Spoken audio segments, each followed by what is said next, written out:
பெண்களாய் பிறந்தால் இந்த உலகத்தில் வாழ்வது கொடுமையடா.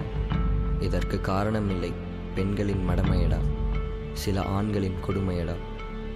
ஒரு வேளை சோற்றுக்காக தவிக்கும் பெண்ணை நீ தவறாக பயன்படுத்தினால் நியாயமாடா. உன் குடிப்பழக்கத்தினால் வந்த வினையடா, பெண்ணின் வாழ்க்கை பாழாய் போனது.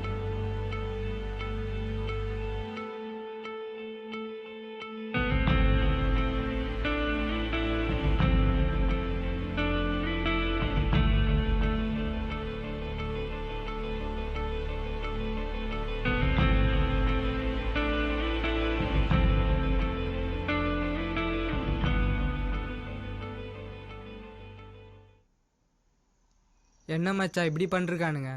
இந்த குடியினால் தாண்டா இப்படி பண்றானுங்க.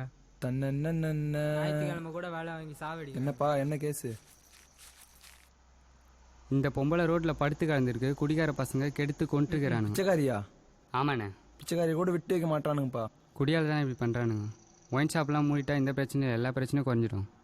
ஒயின் ஷாப் மூடினா மட்டும் பத்தாது. குடிச்சவன் மட்டும் தப்பு பண்ணுறான், குடிச்சவனோட குடிக்காத நிறைய தப்பு பண்ணுறான்.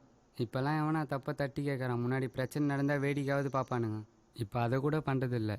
அவன் வேலையை பார்த்துட்டு எங்கேயோ போயிட்டுருக்கான். நாட்டில் தப்பை தட்டிக்காக இருக்கிற வர தப்பு பண்ணுறவன் அதிகமாக தான் இருப்பான்.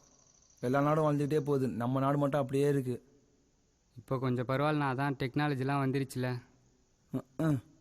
இப்போ டெக்னாலஜி மட்டும் வளர்ச்சி இல்லை, அதுக்கு மேலே எவ்வளோ இருக்குது. நான் வரட்டாப்பா. அப்பாடா போயிட்டான். ஏன்பா அதை தூக்கிட்டு வாங்கப்பா.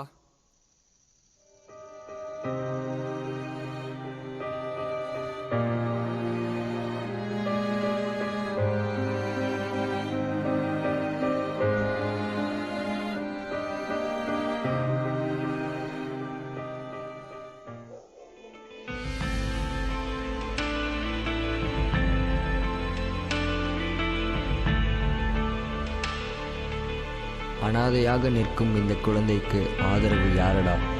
இனிமேலாவது திருந்தடா.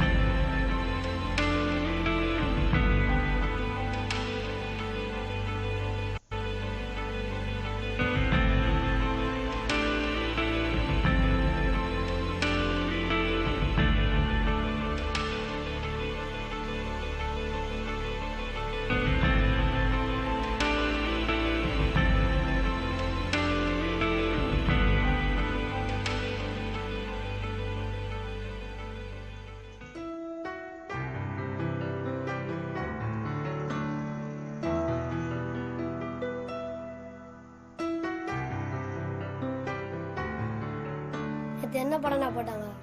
காஞ்சனா 2 போட்டாங்கடா. மொக்க படம்டா. ஓ அப்படியா? பார்க்கவேடா. டேய் நான் நீ போடா. போடா போடா டேய் போடா. ஏன்டா அவனை திட்டுறீங்க? சாப்பிட்றத பார்த்துக்கிட்டே இருக்கான். அவனும் உங்களை மாதிரி ஒரு பையன் தானே. என்னப்பா தம்பி, பசிக்குதா?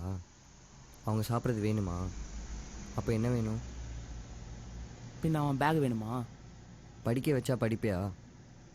டேய், உனக்கு எக்ஸாம் ஃபீஸ் கேட்டவே காசு இல்லை, இவனை எப்படிடா படிக்க வைப்ப? நம்ம இப்படி நம்ம பிரச்சனையை பற்றி மட்டும் நினைக்கிறனால தான் நம்ம நாட்டில் 4 லட்சம் பிச்சைக்காரங்க இருக்காங்க. அது 4 கோடி ஆகாமல் இருக்க நம்மளை மாதிரி யங்ஸ்டர்ஸ் தான் மச்சான் ஏதாவது பண்ணணும்.